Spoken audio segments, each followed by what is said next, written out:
Good morning, everyone. Thank you so much for joining me today. My name is Janine McGowan, and I design cross stitch as the Blue Flower.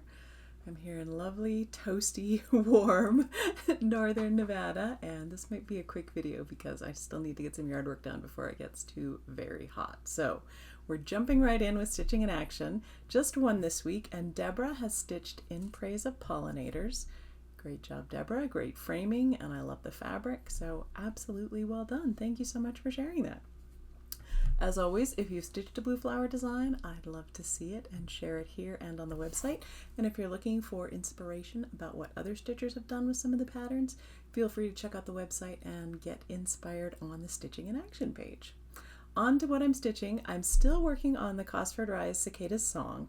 I need to stop and stitch models, but I'm waiting for a couple of current threads, so I have the current dye lot batch on a couple of those, so I'm in a holding pattern, which means I get to spend some more time on this one, and I'm just loving it. As expected, the border is probably my favorite part, and I've been doing, every time I sit down, do a couple of sections of the outline and then fill in with the flowers and birds and everything on those sections, and it's flying by, it feels like, even with as little stitching time as I get. So that's been a lot of fun to work on.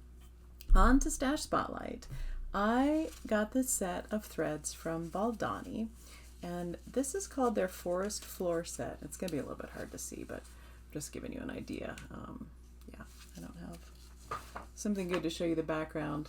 Wow, the lighting is just terrible in here today. Sorry about that. But I have never tried Valdani threads, and they had reached out and said, would you like to work with us and try something? And I've only ever seen the ones that are, I think, the 3-ply in the little balls, so I didn't know that they had the 6-ply embroidery cotton, and I'm kind of excited to try it. I had heard mixed reviews on the 3-ply, so I'm looking forward to seeing how this one works. And yeah, I just got one of the sets on their website. I think it was called Forest Floor, and I'm curious to see how it goes. I don't know whether it's new or just new to me. So if you've tried it, I'd love your feedback, and I will be giving it a go myself. So that's what I'm working on. On to World Around.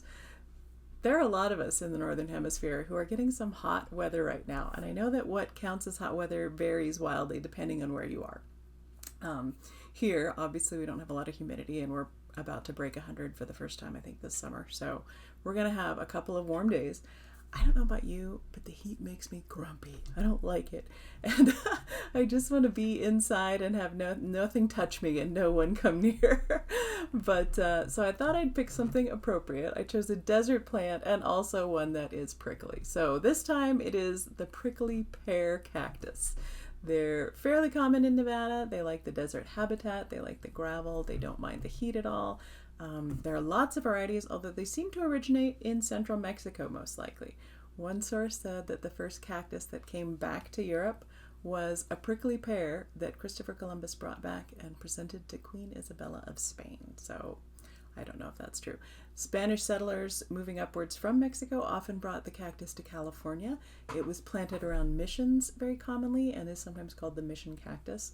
And it was also used as a cattle fence, which I find ironic because it's not just a great cattle fence, it's also very good as livestock food. So yeah, I guess without the spines, it's a whole different thing.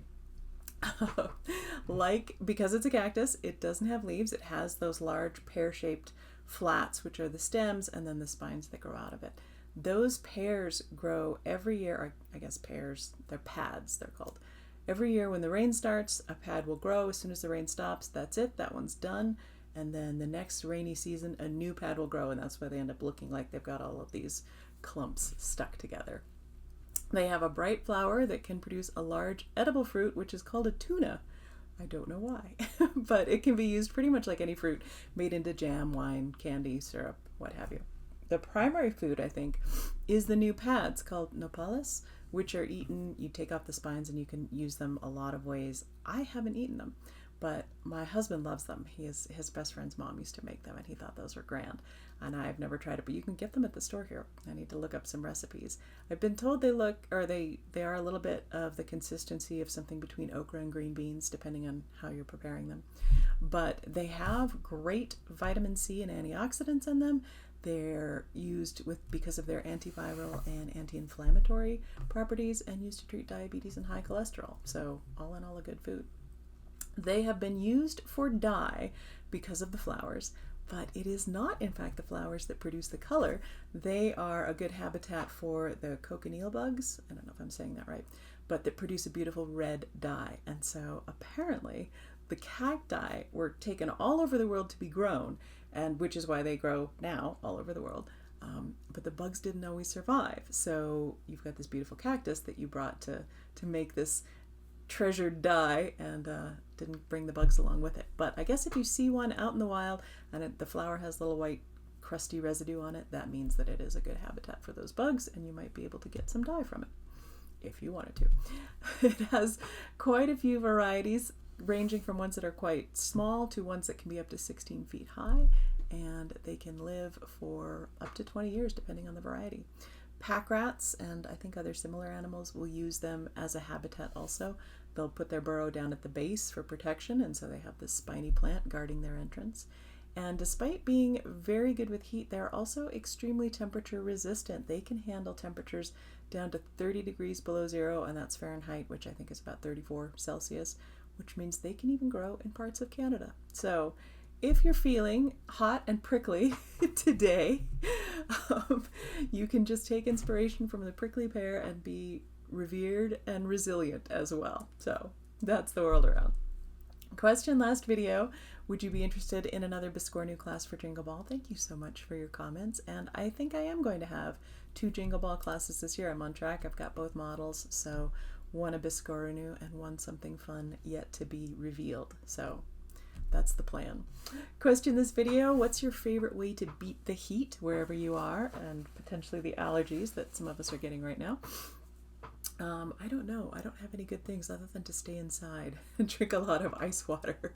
I've definitely resorted to the cold cloths on the back of my neck, and because I'm also reaching the age where hot flashes are a thing, I do find myself often lying down and having something cold on my forehead while I try and calm down. All right, best thing this video, I have been really productive in designing lately, which isn't always the case, and it feels wonderful when you get in that groove and you can just keep going with as many designs as you can get. So I've been riding that as much as I can. We had our first Jingle Ball meeting yesterday, and so I was re-inspired to keep going with lots of good, fun designs. And for those of you who know from the Jingle Ball, I generally go out to our local animal rescue and do a film out there for my entertainment portion. So I'm doing that in 2 weeks as well. I'm very excited.